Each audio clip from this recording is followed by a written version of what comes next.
Continuamos con la parte final de la introducción a física de plasmas. En la última clase estábamos hablando del concepto de la longitud de Debye. Observamos, hicimos el análisis y obtuvimos cómo varía el potencial eléctrico en función de X. Si nosotros dibujamos ese potencial en función de X, nos quedaría esta línea continua, la línea negra que se etiqueta con Debye.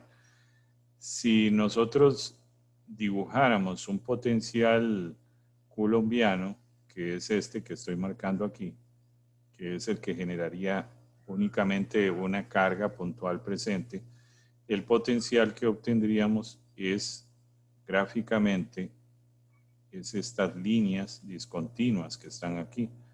Entonces vean que es muy diferente un potencial de Coulomb, que es este, a un potencial de Debye. Este es el potencial de Debye, mientras que este es el potencial de Coulomb.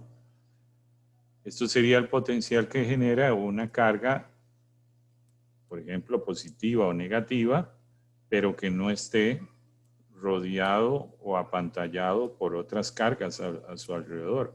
Pero en el plasma no tenemos una única carga puntual, ¿verdad? Tenemos muchas. Entonces el potencial que se genera en el plasma es diferente al potencial coulombiano. Y aquí ustedes pueden ver que gráficamente es diferente. El potencial de Debye cae mucho más rápido. Y si recordamos lo que les mencionaba antes, cuando usted calcula las pendientes de la línea recta, lo que está obteniendo es la derivada del potencial respecto a la posición, y el negativo de eso es el campo eléctrico. Entonces, la pendiente en cualquier punto de la curva de potencial guarda una relación con el campo eléctrico. Aquí vemos que el campo eléctrico es muy intenso, cerca de cero, porque tiene una pendiente muy abrupta, ¿verdad? Pero conforme me voy alejando, veo que esa pendiente decrece, lo que significa que el campo eléctrico decrece, y aquí veo que la pendiente decrece más todavía, lo cual quiere decir que el campo eléctrico decrece mucho más. Y si me alejo mucho, prácticamente ya la pendiente se hace cero, lo cual quiere decir que el campo eléctrico se hace cero. Y de igual manera, podría hacer el análisis en el de Coulomb. Una aquí, una aquí, una aquí. Siempre la pendiente estaría relacionada con el campo eléctrico. Pero a lo que voy con esto es que observen que el potencial de Debye cae más rápidamente que el potencial de Coulomb. Y eso se debe a que las cargas, en este caso que analizamos en la clase anterior, negativas, se van a abrazar la carga positiva.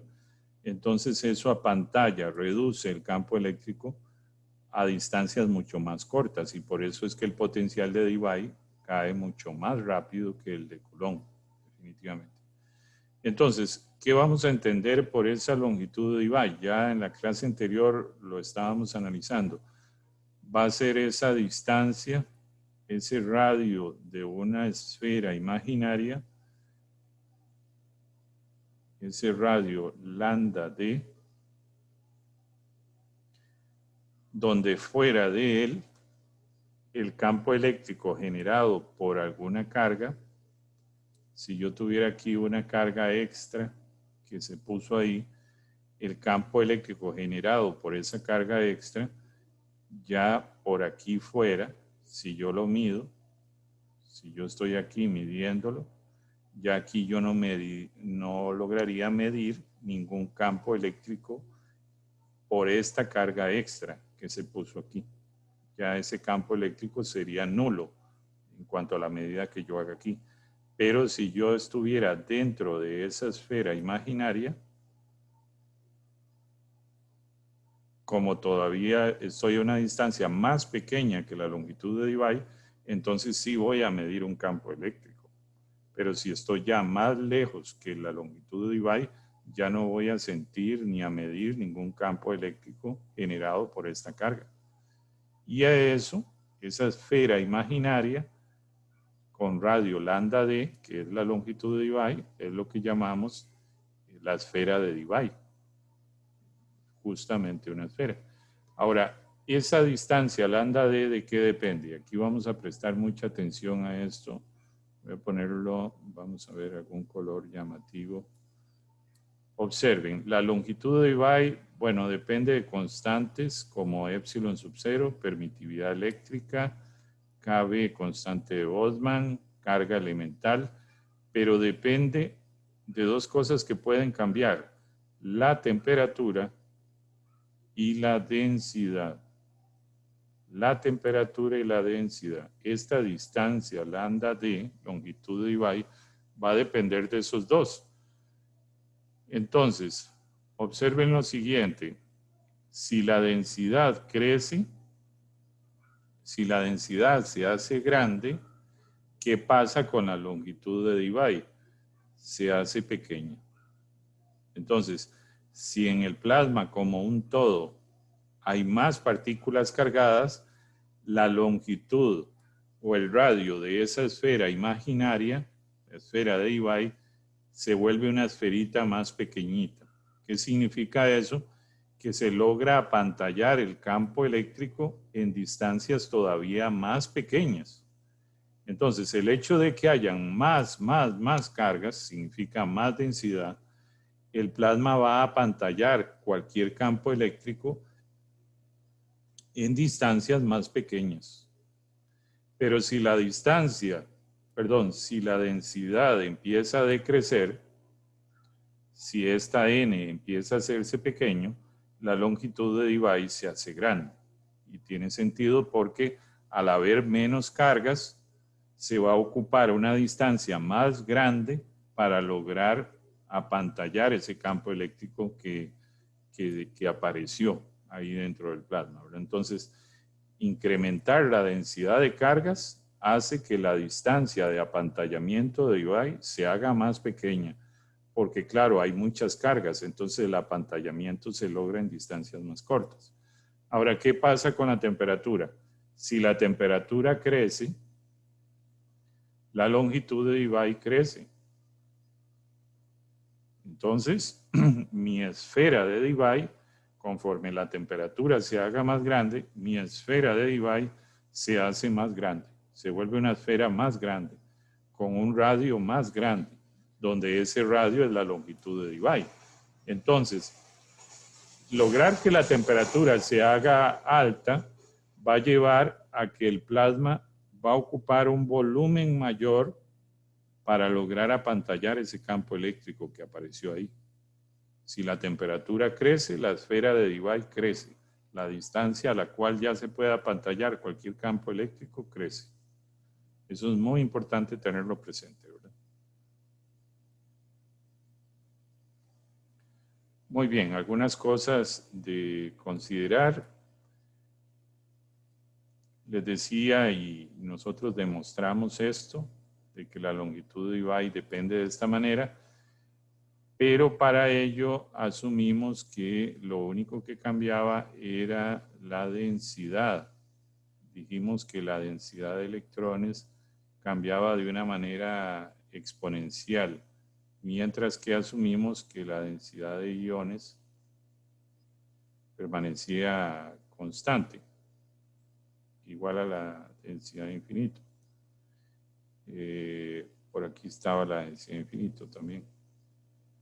Entonces, en el análisis que hicimos, que nos llevó a obtener esta fórmula, la obtuvimos bajo el supuesto de que la densidad de iones es constante y que la única que cambia es la densidad de electrones. Si nosotros consideráramos que también la densidad de iones cambia de una manera exponencial,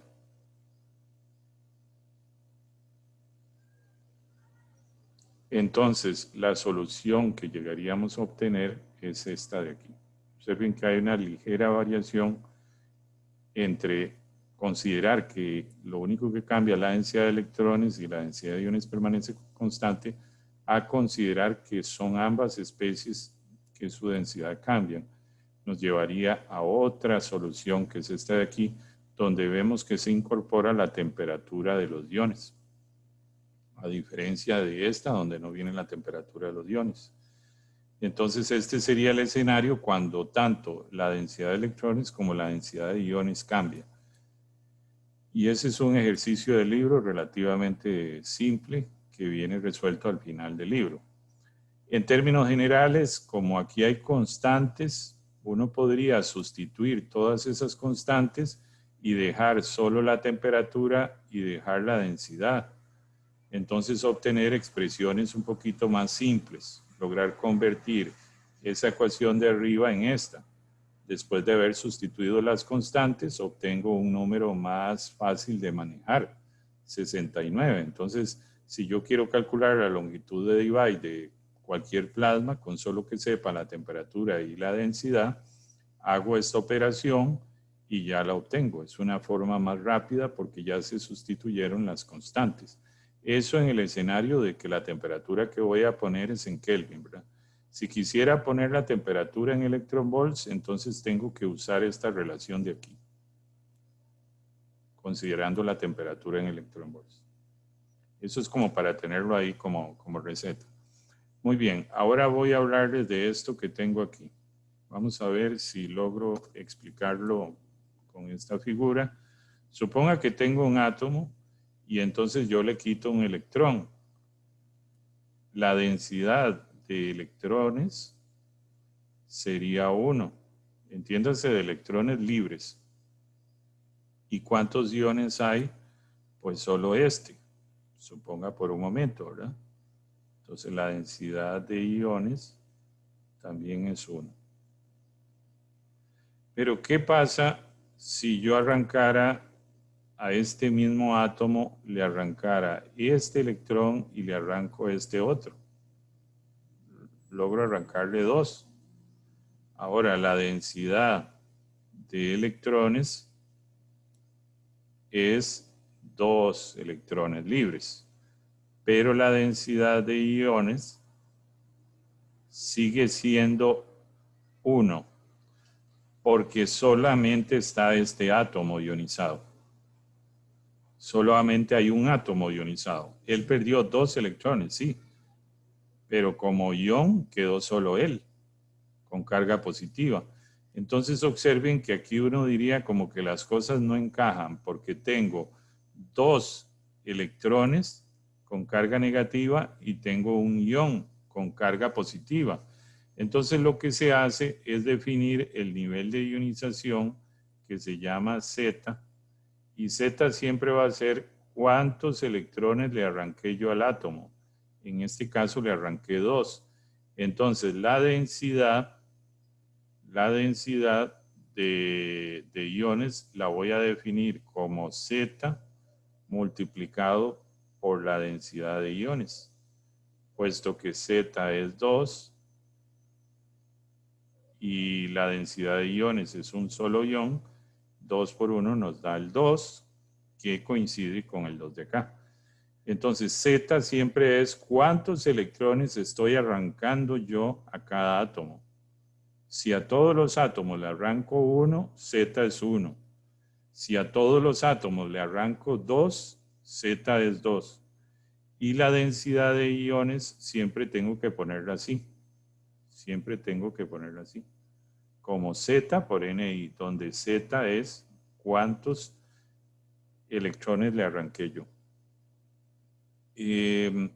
Como estamos considerando cuasi neutralidad, esperaríamos que la carga positiva total sea igual a la carga negativa. Entonces, estas densidades tienen que ser iguales en el escenario de neutralidad o cuasi neutralidad. Entonces, yo llamo a esta densidad y a esta, como son iguales, simplemente la llamo N.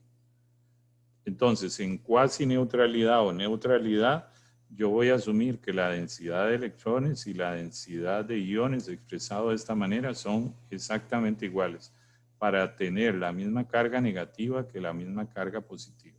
Eso es importante que lo tengamos presente. quiero mostrarles ahora un ejemplo. Vamos a verlo aquí, del televisor. En el televisor de plasma, nosotros tenemos un plasma con una densidad de 10 a la 19 partículas partido metro cúbico y una temperatura en electronvolts de 1 electronvolts. Las dimensiones de cada celda de estas donde se genera el plasma, 100 micrómetros. Vean ustedes qué pequeña es esa celda donde se genera el plasma. Y la electrónica que se usa para excitar el plasma trabaja con 250 voltios en una frecuencia de 100 kilohertz. Recuerden eso, ¿verdad? Entonces, tengo un plasma de un tamaño de 100 micrómetros con esta densidad, con esta temperatura, y la electrónica que genera el plasma trabaja con 250 voltios a 100 kilohertz. Muy bien, teniendo esa información, yo vengo y utilizo la formulita de la longitud de Debye. Sustituyo epsilon sub 0, que es esto, sustituyo la constante de Boltzmann, sustituyo la densidad, que ya me dijeron cuánto es, sustituyo la carga elemental, que sé cuánto es, la temperatura, que es 1 electronvolt, si lo represento en Kelvin sería esto, y calculo la raíz y me da 2.35 micrómetros. La longitud de Debye, 2.35 micrómetros. ¿Cuál es el tamaño del plasma? 100 micrómetros. Observen, el tamaño del plasma es 100 micrómetros y la longitud de Debye 2.35 micrómetros.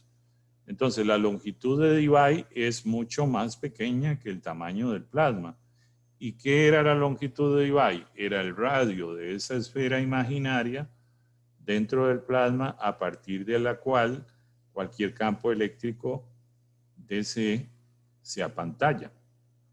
Entonces, como la longitud de Debye es más pequeña que el tamaño del plasma, tendremos la certeza definitiva de que se va a apantallar cualquier campo eléctrico en ese plasma.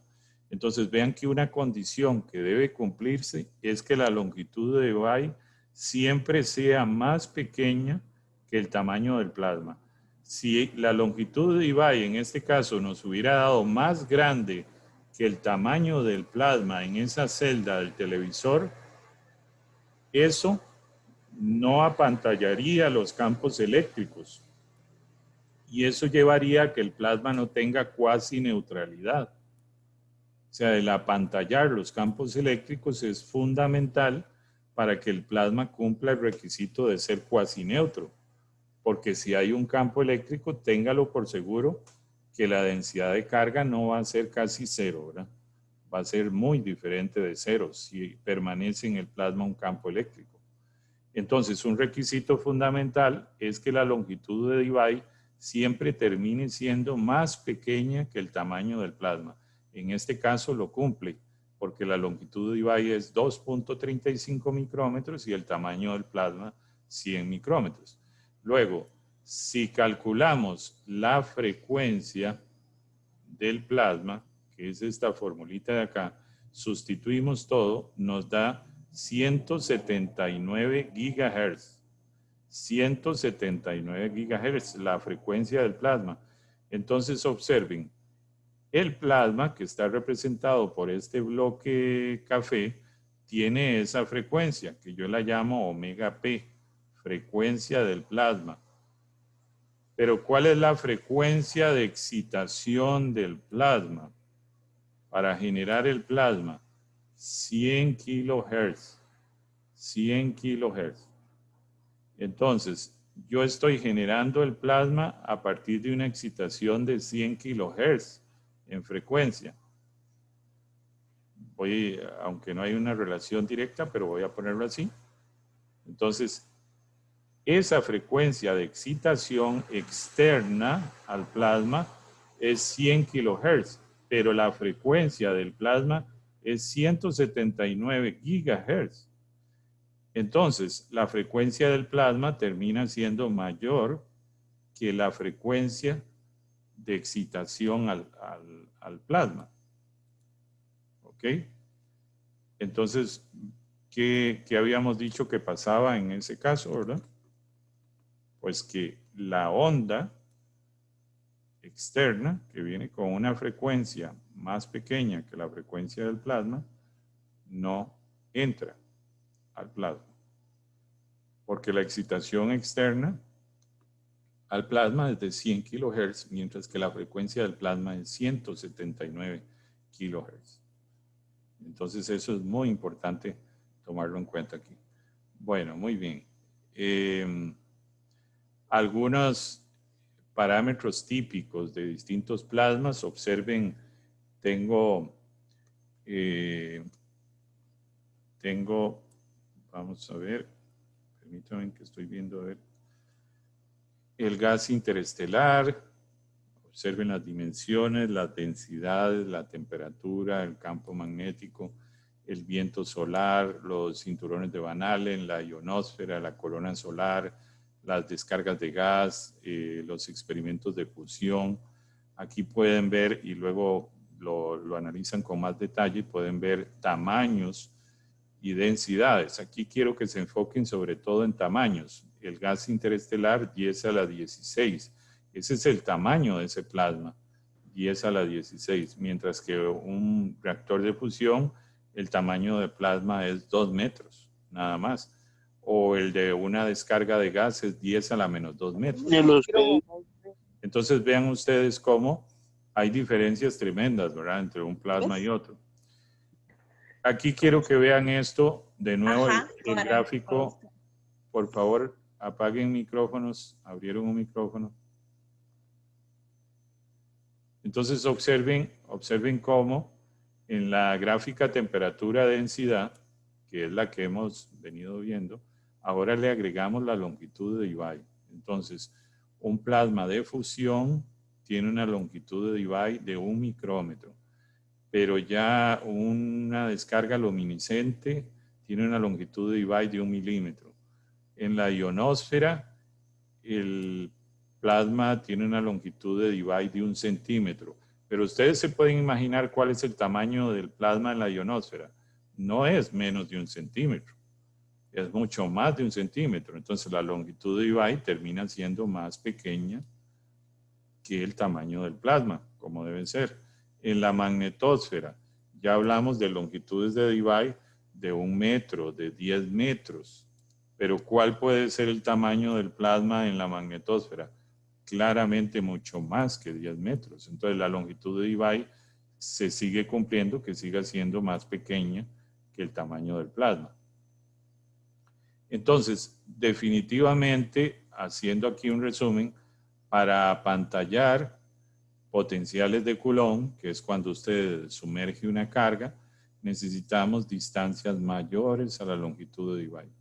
Y eso nos lleva entonces al requisito de que el tamaño del plasma, representado por la letra L mayúscula, esto es el tamaño del plasma, tiene que ser mayor que la longitud de Debye. Esa condición tiene que cumplirse. Si eso no se cumple, los campos eléctricos no se apantallan dentro del plasma, y si los campos eléctricos no se apantallan, no hay cuasineutralidad. Y es un requisito que tengamos cuasineutralidad. Muy bien. Tratando de hacer una analogía con tal de que ustedes recuerden el concepto de apantallamiento. Imagínense por un momento que usted viene en una zona abierta donde no hay árboles y ve un bosque tan denso como este. Entonces usted empieza a entrar al bosque y usted vuelve a ver hacia atrás y todavía ve la parte abierta, la zona verde de donde usted venía.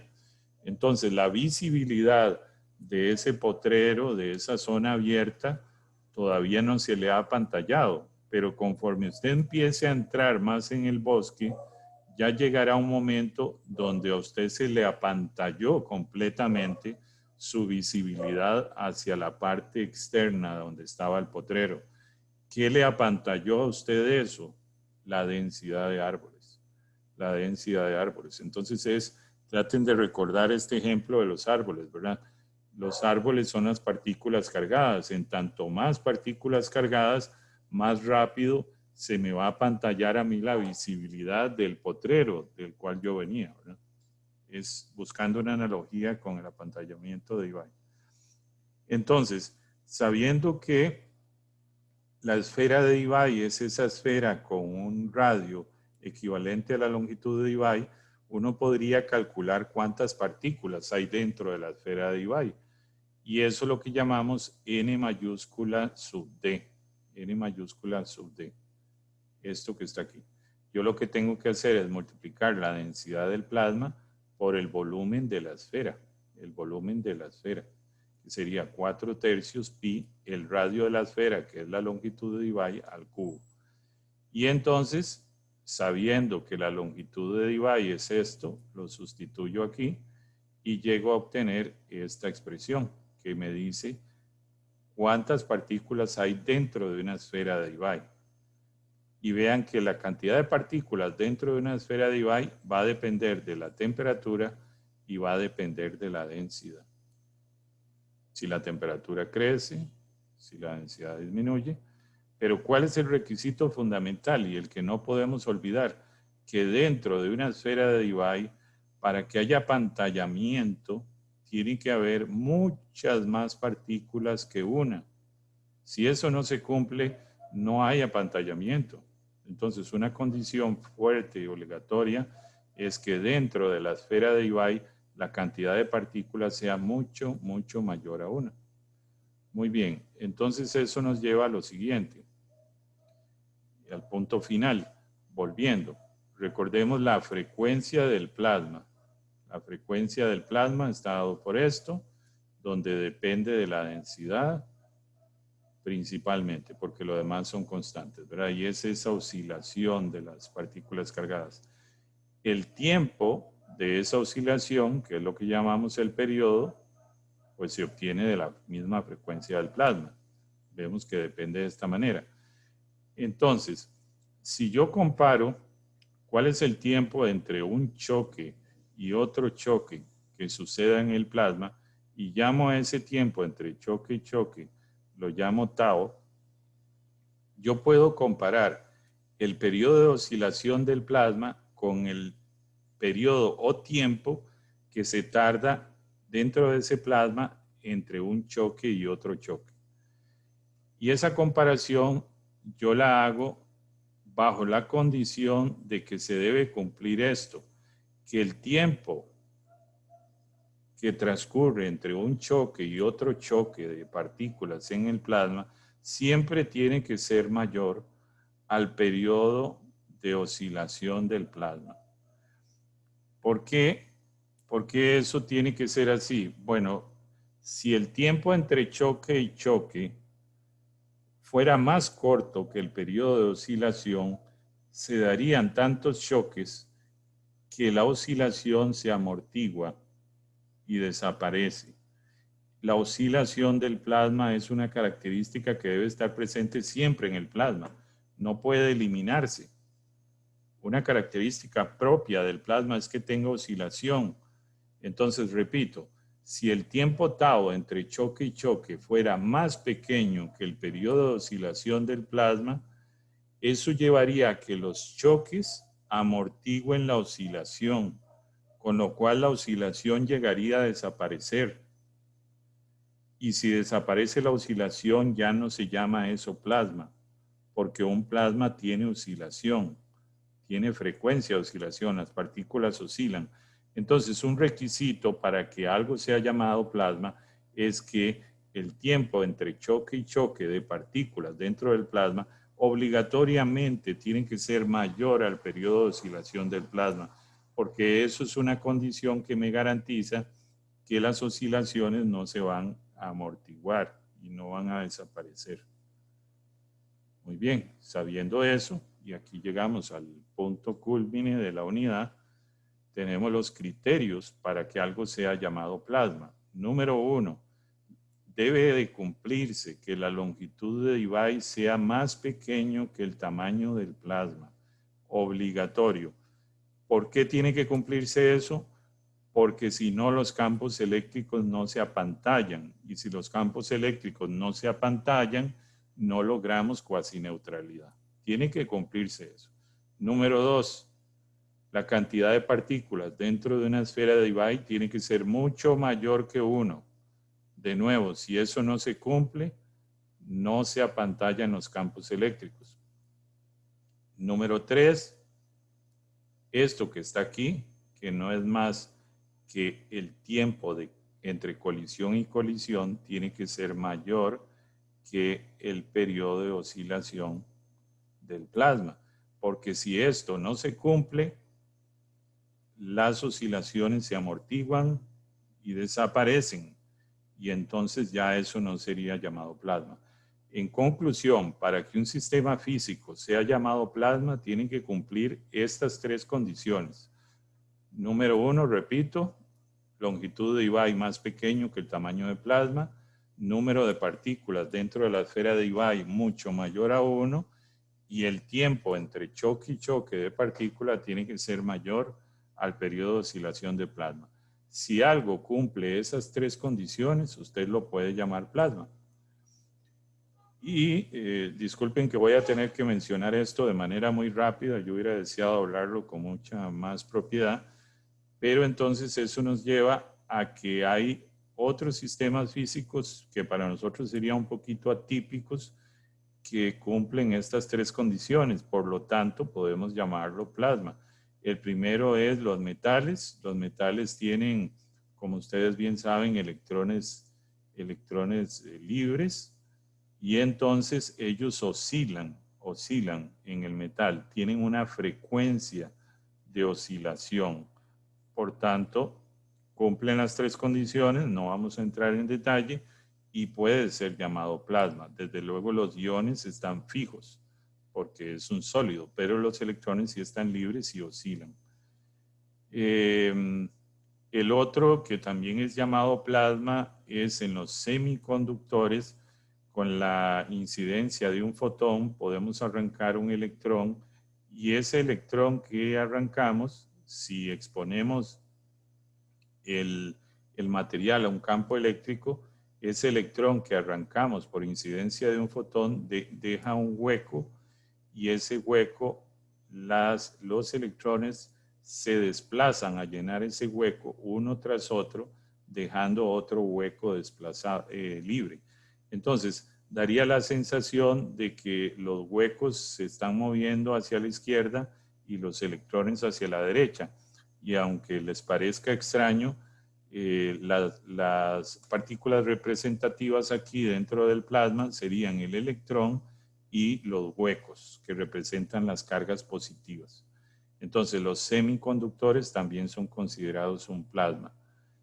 Luego tenemos, y esto lo menciono muy rápidamente, dentro de los protones y electrones tenemos quarks, y sabemos hoy en día con la física que hay 4 fuerzas. La fuerza nuclear fuerte, que es la que mantiene los protones y neutrones unidos; la fuerza electromagnética; la fuerza nuclear débil, que es la que convierte, por ejemplo, un protón en un neutrón; y la fuerza gravedad. Y entonces a cada una de ellas se le asocia una partícula. Por ejemplo, a la electromagnética se le asocia el fotón, a la fuerte se le asocia el gluón, a la gravedad se le asocia el gravitón, y a la débil el bosón.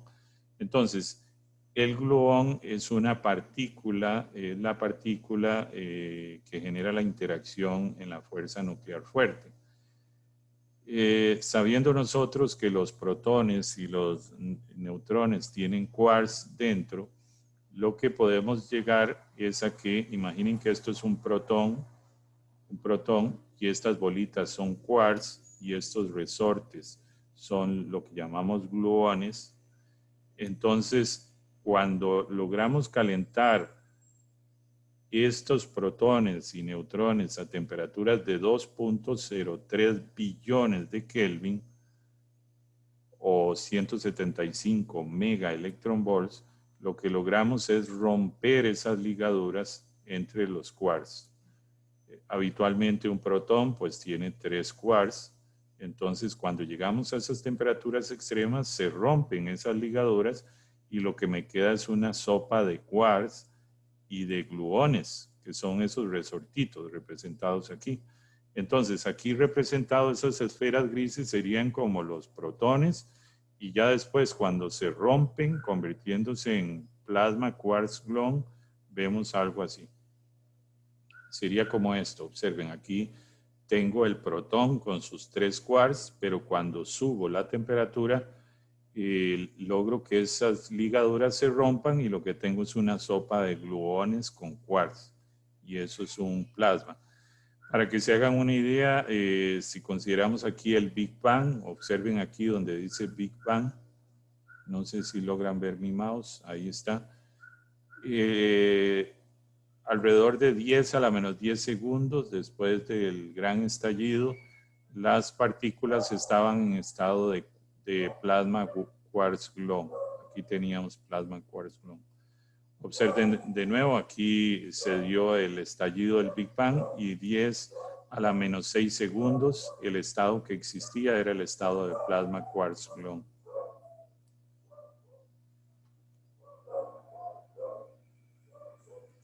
Por último, y con esto terminamos, mencionarles que existe un plasma ultrafrío, un plasma que existe aproximadamente a 1 Kelvin.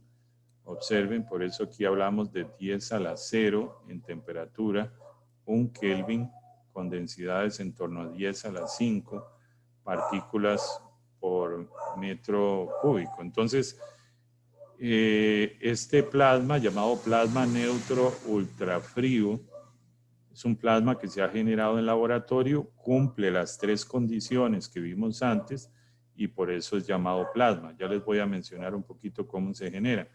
Pero antes de eso quiero que vean, ya con este resumen, vean que podemos generar plasmas desde 1 Kelvin hasta 10 a la 8 Kelvin o más. Inclusive los de la magnetosfera de pulsars llegaban a mucho más. Y podemos generar plasmas desde densidades de 10 a la 3 a 10 a la 33. Ningún estado de la materia tiene esta posibilidad que tiene el plasma de existir en un rango tan amplio de temperaturas y en un rango tan amplio de densidades. El sólido, el líquido, el gas no ofrecen estas posibilidades que tiene el plasma. Entonces, por último, mencionarles cómo se genera el plasma neutro ultrafrío. Se lanza un láser a unos átomos que han sido previamente enfriados, llegando, por ejemplo, a 1 Kelvin, ¿verdad? Esos átomos se han enfriado. Se lanza un láser que lleva la energía suficiente para arrancar electrones de esos átomos que están muy, muy fríos, ¿verdad? Su movimiento cinético es prácticamente nulo. Entonces, esos electrones se separan de los átomos. Algunos se pierden, otros se alejan y eso genera un potencial eléctrico. Entonces tenemos electrones libres y tenemos átomos ionizados.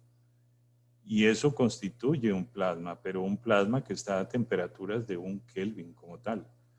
Entonces, ¿es posible generar un plasma a una temperatura de 1 Kelvin? Usted, si alguien le preguntara eso, tiene que responder que sí, sí es posible. Existe el plasma neutro ultrafrío y entonces esto nos lleva a algo que ustedes como estudiantes de este curso, por favor no olviden, porque hasta el momento veníamos con la idea de que plasma es algo muy caliente y en realidad eso no es así. El concepto de plasma, como lo hemos definido con esos 3 criterios, permite que se dé en condiciones extremas que no es las que necesariamente representan algo muy, muy caliente. Y aquí lo estamos demostrando con el plasma neutro ultrafrío y también con el plasma en metales, con el plasma en semiconductores, etcétera, etcétera.